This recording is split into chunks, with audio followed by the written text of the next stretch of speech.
मांग लेते। याकूब उसका 4 का 2 कहता है तुम्हें इसलिए नहीं मिलता क्योंकि तुम सुख विलास में उड़ा दोगे। See that? सो आप परमेश्वर की इच्छा पे हैं तो आपको मांगने से पहले मिल जाएगा ना। इसको देखिए, व्हाट्सएप के ऊपर जो व्हाट्सएप ग्रुप चलता है ना, उसके ऊपर प्रार्थना निवेदन देना बंद करिए। आपको ऐसा लगता है कि व्हाट्सएप के ऊपर निवेदन देने से प्रभु जल्दी सुनेगा, ऐसा नहीं है सर, ऐसा नहीं है। कुछ लोग कहते हैं कि अगर एक प्रार्थना निवेदन, हाँ, चर्च तोड़ दिया है उसके लिए ग्रुप में डालो, चर्च के लिए प्रार्थना करो। पास्टर को तकलीफ हो रही है, सताया जा रहा है, ग्रुप में डालो, प्रार्थना खूब करेंगे। कहीं पे हादसा हो गया है, कलीसिया को तकलीफ, पास्टर को तकलीफ, या प्रभु के दासों को किसी को भी तकलीफ है, वो डालिए, प्रार्थना करेंगे। लेकिन व्हाट्सएप के ऊपर आज मेरा पेट दुख रहा है प्रार्थना करो, क्या लगा के रखा है यार? मेरे को जुकाम हो गया प्रार्थना करो, मुझे किडनी का प्रॉब्लम। पहली बात, किडनी का प्रॉब्लम आया क्यों, पहला वो चेक करिए। तुम पाप का जीवन जियोगे तो किडनी का प्रॉब्लम आएगा ना। कुछ लोग कहते हैं मुझे प्रॉब्लम आ गया, पैसे का समस्या है। तुम्हारा जीवन ही ठीक नहीं है तो तुम्हें पैसे की समस्या आएगी ना साहब। आप परमेश्वर का काम करिए, परमेश्वर आपका काम करेगा। प्रभु का घर बनाइए, प्रभु आपका घर बनाएगा। So simple is that. मत्ती का 6:33 में लिखा है ना, पहले उसके राज्य की खोज करो, सारी चीजें तुम्हें मिल जाएगी। हम अगर परमेश्वर का राज्य को नहीं बना रहे तो परमेश्वर आपका राज्य को कैसे बनाएगा? दिमाग में बहुत कुछ आ रहा, भी नहीं बोलूंगा। कहता है आप खुद प्रार्थना करो, निवेदन मत भेजा करो। फोन पर, नाइट प्रेयर में चिट्ठी लिखकर जो डालते हैं, और चर्च में मत दीजिए, मत दीजिए। नाइट प्रेयर की बात करूंगा। जितने भी बड़े बड़े शहर हैं, कई संस्थाएं, कई पास्टर फेलोशिप, कई सेवक लोग नाइट प्रेयर चला रहे हैं। मुंबई से भी चला रहे हैं, पूना से, नागपुर से, कई जगह से लोग चला रहे होंगे। मैं उन सभी को पूछना चाहता हूं कि जब आप प्रार्थना निवेदन का चिट्ठी बांटते हो तो विश्वासी लोग उस पर लिख रहे होते हैं, मेरा पेट दुख रहा है, मेरा कर्जा है, मेरा ज़मीन का प्रॉब्लम, नौकरी का प्रॉब्लम, बिजनेस का प्रॉब्लम, हस्बैंड का प्रॉब्लम। मेरा एक प्रश्न है, हर महीना लिखोगे, हर हफ्ता लिखोगे, इस नाइट प्रेयर में गए तो वहाँ लिखोगे, उस नाइट प्रेयर में गए तो वहाँ लिखोगे, और फिर पूरी कलीसिया मिलकर प्रार्थना करती है। फिर समस्या वहीं की वहीं है। कुछ छंगाइयाँ होती हैं, कुछ नहीं होती हैं, कुछ अच्छा होता है, कुछ नहीं होता है।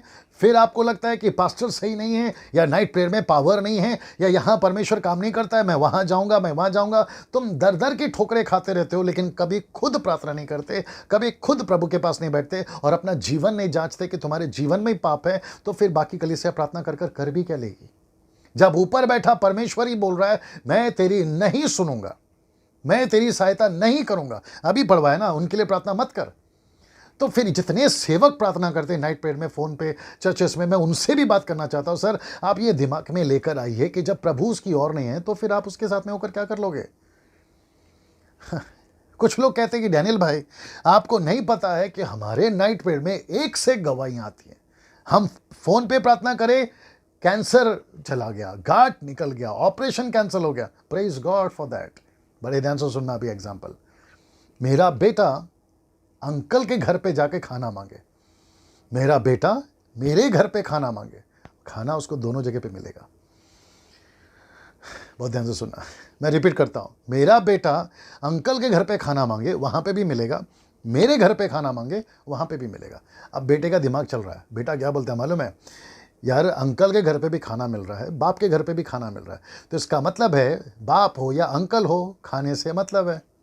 मैं कभी बाप के घर पे रहूँगा तो कभी अंकल के घर पे रहूँगा, कभी अंकल का सुनूंगा तो बाप का नहीं सुनूंगा। उल्टा बाप अगर कहेगा तो बाप को कहूँगा कि जब मेरा ज़रूरत पूरा हो रहा है तो मैं आपके घर पे क्यों रहूँ, मैं अंकल के घर पे जाऊँगा। अंकल का नहीं सुनूंगा तो बाप के पास में आएगा। खाना आपको दोनों जगह पे मिलेगा, लेकिन ये सिस्टम नहीं है। आपको रहना है बाप ही के घर पे, आपको सुनना है बाप ही का। अंकल अंकल होता है, बाप बाप होता है। आप किसी की प्रार्थना में चले गए, प्रेज गॉड आपका काम हो गया, लेकिन ये सिस्टम नहीं है सर। सिस्टम है कि आप खुद डायरेक्ट मांगे। अगर बड़े ध्यान से सुनना, अगर नाइट प्रेयर, फोन पे, चर्च पे प्रार्थना करने से अगर यही सिस्टम है तो फिर परमेश्वर आशा क्यों करता है कि आप उसके पास आओ? मेरा प्रश्न है। अगर हम सबके सब एक दूसरे को प्रार्थना निवेदन देते रहेंगे तो हम खुद कब प्रार्थना करेंगे? मेरा ये फिर प्रश्न उठेगा। तो ये मूर्खता की बातें हैं, बेवकूफ़ की बातें हैं। इन सब चीज़ों को समझिए, दिमाग लगाइए, आप क्या कर रहे हैं। जो सेवक लोग प्रार्थना करते हैं उनको भी अभी गुस्सा तो आएगा ही, मुझे मालूम है, लेकिन सच सच होता है, सब कुछ नहीं कर सकते। आपको तकलीफ यहाँ होगी, जिस दिन न्याय होगा ये रिपीट टेलीकास्ट होगा, ये वापस से इसको दोहराया जाएगा, तब आपको पता चलेगा कि मैं क्या बोल रहा हूँ। और मैं वापस कहता हूँ, मैं ऐसा कोई भी टॉपिक नहीं लाता हूँ जब तक पवित्र आत्मा की अगुवाई नहीं होती है। आपको पसंद है सुनिए, नहीं पसंद आता है मत सुनिए। तकलीफ है कॉल करिए, नीचे कमेंट्स पे, यूट्यूब के कमेंट्स पे उल्टी मत करिए, अपने बकवास को वहाँ पे मत डालिए, डायरेक्ट कॉल करिए 9982335777, डायरेक्ट कॉल करिए, मैं हूँ यहाँ पर, जवाब दूंगा आपको ना। इसको देखिए, जब दुखी हो, याकूब 5:13, जब दुखी हो तो कौन प्रार्थना करे? लिखा है यदि तुम में कोई दुखी हो तो वह प्रार्थना करे। शब्द देखिए, वह, आप प्रार्थना करिए, ठीक है ना। आनंदित हो तो स्तुति के भजन के गीत गाए। यिर्मयाह 33:3 कहता है, मुझसे प्रार्थना कर और मैं तेरी सुनूंगा। सीधे मैं तेरी सुनकर तुझे बड़ी सी बड़ी और कठिन सी कठिन बातें बताऊंगा जिन्हें तू अभी नहीं जानता। तो ये वचन फिर कहाँ जाएगा? अगर सब लोग प्रार्थना करेंगे तो आप कहाँ जाओगे? डायरेक्ट कब आओगे ना? प्रार्थना में लगे रहो और धन्यवाद के साथ उसमें जागरूक रहो। कुलिस्सियों 4:2 कहता है ना। इसको देखिए, नए नियम में कहीं भी ऐसा वचन आपको नहीं मिलेगा, डंके की चोट पे बोलता हूं, जो कहता हो कि विश्वासी बनने के बाद कि मेरी समस्याओं के लिए प्रार्थना करो। ऐसा आपको कभी नहीं मिलेगा, चाहे वो यीशु की 4 किताबें हों, पौलुस की पतरस की किताबें हों, पौलुस की किताबें हो या किसी और की पुस्तकें हों, आपको कभी नहीं मिलेगा। विश्वासी बनने के बाद आप कभी नहीं पढ़े होंगे। 25 साल से मैं बाइबल को पढ़ रहा हूं और वापस कहता हूं, जिसको 18 पता है 17 मत सिखाया करो। आपको एक भी स्क्रिप्चर ऐसा नहीं मिलेगा जो कहता हो कि मैं समस्या में हूं विश्वासी बनने के बाद। याद रखो, आपको कभी नहीं मिलेगा। वो सब के सब काम पे लग गए, वो सब के सब प्रभु की सेवा में लग गए, दूसरों की समस्या को ठीक किया, ना कि खुद की समस्याओं पे पड़े रहे। ना प्रार्थना निवेदन, देखिएगा शब्द को, प्रार्थना निवेदन क्या हुआ करता था बाइबल के जमाने में। देखिए, पौलुस ने कहा था इफिसियों 6:19 में, मेरे लिए भी प्रार्थना कि मुझे बोलने के समय ऐसा प्रबल वचन दिया जाए कि मैं हियाव के साथ सुसमाचार का भेद बता सकूं, जिसके लिए मैं जंजीर से जकड़ा हुआ मजदूर हूं, राजदूत हूं। तो इसका मतलब है कि पौलुस का निवेदन क्या होता था? प्रभु का प्रचार करना है, उसके लिए प्रार्थना करो। उसने कभी नहीं कहा मेरा सर दुख रहा है, मेरा कर्जा है, मेरा लाना है, मेरा फलाना है। उसने दुख उठाकर सेवा करी। अगर पौलुस की बात करो, दशमांश के ऊपर मैं जो टॉपिक निकला था उसमें मैं बात कर चुका हूं। दूसरा थिस्सलुनीकियों 3:1 कहता है, निवेदन है हे भाइयों, हमारे लिए प्रार्थना किया करो कि प्रभु का वचन ऐसा शीघ्र फैले और महिमा पाए जैसा तुम में हुआ। ये होते थे उनके प्रार्थना निवेदन ना। इसको देखिए, प्रेरितों की किताब 12:5 में, सो बंदी गृह में पतरस की रखवाली हो रही थी, परंतु कलीसिया उसके लिए लौ लगाकर परमेश्वर से प्रार्थना कर रही थी। तो इसका मतलब क्या है सर? आज भी ना आज भी ऐसी कलीसिया चाहिए जो सेवकों के लिए प्रार्थना करे।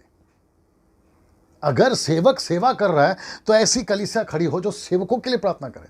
आजकल उल्टा चल रहा है, सेवक कलीसिया के लिए प्रार्थना कर रहा है। See the difference. कलीसिया वह थी जो सेवकों के लिए प्रार्थना करती थी। आज उल्टा है, सेवक कलीसिया के लिए प्रार्थना कर रहा है। आगे आप समझदार है, खुद ही समझ जाओगे। यीशु ने क्या कहा था? देखिए, मत्ती 26:41 में, मैथ्यू 26:41 में, जागते रहो, प्रार्थना करते रहो कि तुम परीक्षा में ना पड़ो। ये यीशु के स्टेटमेंट है ना। इसको देखिए, पुराने नियम में होती थी लोगों के लिए प्रार्थना। मूसा करता था लोगों के लिए प्रार्थना, अय्यूब करता था लोगों के लिए, दोस्तों के लिए प्रार्थना, भविष्यवक्ता किया करते थे प्रार्थना। पर अब हमारा रिश्ता डायरेक्ट है प्रभु के साथ में। बड़े ध्यान से सुनिए, मूसा बोलने से मुझे कुछ याद आ गया। मूसा ने 40 साल जब इजरायलियों ने गलती करी, मूसा बीच में खड़ा हो जाता था, प्रार्थना करता था। लेकिन जब मूसा ने गलती करी तो प्रजा या इजरायली बीच में आकर नहीं खड़ी हुई कि प्रभु मूसा को माफ़ कर। डंके की चोट पे बोलता हूँ, अगर उसमें से कलीसिया खड़ी हो जाती, मूसा के लिए कहती प्रभु यहोवा मूसा को माफ़ कर, तो मैं डंके की चोट पे बोलता हूँ मूसा को परमेश्वर माफ़ करता, क्योंकि वहाँ था ही नहीं ना। और ये गलती किसकी है साहब? जैसे वहाँ हुए ना गलती, इजरायलियों को सिखाया ही नहीं गया कि तुम खुद भी प्रार्थना कर सकते हो। चलो वहाँ पर सिस्टम नहीं था, लेकिन न्यू टेस्टमेंट में तो सिस्टम है ना। फिर ये गलती क्यों हो रही है? आप आइए ना, परमेश्वर के दासों के लिए प्रार्थना करिए। अभी भारत में चारों तरफ पानी का हाहाकार मचा हुआ है। कलीसिया ने क्या सीखना? अभी मैं आऊँगा फेसबुक के ऊपर, इसके अभी आऊँगा थोड़ी देर में, है ना। कलीसिया ने क्या सीखना चाहिए? परमेश्वर इतनी तबाही क्यों? कहीं प्लेग है, कहीं पे तूफान है, कहीं पे बाढ़ आ रही है, महंगाई बढ़ रही है, भारत में बहुत सारी चीज़ें हो रही हैं, उथल पुथल। हमें क्या सीखना है? हमें यह सीखना है कि परमेश्वर इस सारे सिचुएशन में मैं कहाँ खड़ा हूँ। मैं वो हर पास्टर से बात कर रहा हूँ अभी, जब आप ये देख रहे हो ना, बाढ़ आ रही है, पंजाब में है, गुजरात में है, महाराष्ट्र में है, आपके केरला में है, चारों तरफ तबाही मची हुई है। हर एक सेवक को इससे क्या सीखना चाहिए? आपके अंदर एक डर आना चाहिए कि प्रभु हम कहाँ खड़े हैं आज। हमने इसे क्या सीखना चाहिए? हमने सीखना चाहिए अगर मेरा जीवन सही नहीं है तो मैं अपने जीवन को सही करूं, ये सीखना चाहिए। मैं आऊँगा उसके ऊपर, फेसबुक के ऊपर ना। इसको देखिए, अब अंत में मैं आ गया हूँ। अंत में प्रार्थना तो होनी चाहिए, लेकिन किसके लिए? नए लोगों के लिए। मैं रिपीट करता हूँ, प्रार्थना तो होनी चाहिए, लेकिन किसके लिए? नए लोगों के लिए। इसको देखिए, मरकुस 16:18 कहता है, वे बीमारों पर हाथ रखेंगे और वे चंगे हो जाएंगे। कौन है ये लोग? नए लोग। इसको देखिए, यीशु ने भी यही किया था। लूका 4:40 कहता है, सूरज डूबते समय जिन जिन के यहाँ लोग नाना प्रकार की बीमारियों से पड़े हुए थे, वे सब उन्हें उसके पास लाए और उसने एक एक पर अपना हाथ रखकर उन्हें चंगा किया। ये लोग कौन है? ये नए लोग हैं ना। इसको देखिए, भजन संहिता 2:8 कहता है, मुझसे मांग। मुंबई के लोगों, पूना के लोगों, नागपुर के लोगों, राजस्थान, पंजाब, गुजरात, जितने भी लोग हैं, आपको ये वचन कलीसिया को सिखाना है। आपको अपने चर्च के लोगों को ये सिखाना है, मुझसे मांग और मैं जाति जाति के लोगों को तेरी संपत्ति होने के लिए और दूर दूर के देश के लोगों को तेरी नीच भूमि बनने के लिए तुझे दे दूंगा। इसका मतलब क्या है? हमें ये चीज़ें मांगनी। आज हम क्या मांग रहे हैं? सर दर्द, प्रभु ठीक कर। कमर दर्द, प्रभु ठीक। क्या लगा के रखा है यार? हम बच्चे से बड़े कब होंगे ना। इसको देखिए, मत्ती का 9:38 कहता है, इसलिए खेत के स्वामी से विनती करो कि वो अपने खेत काटने के लिए मजदूर भेज दें।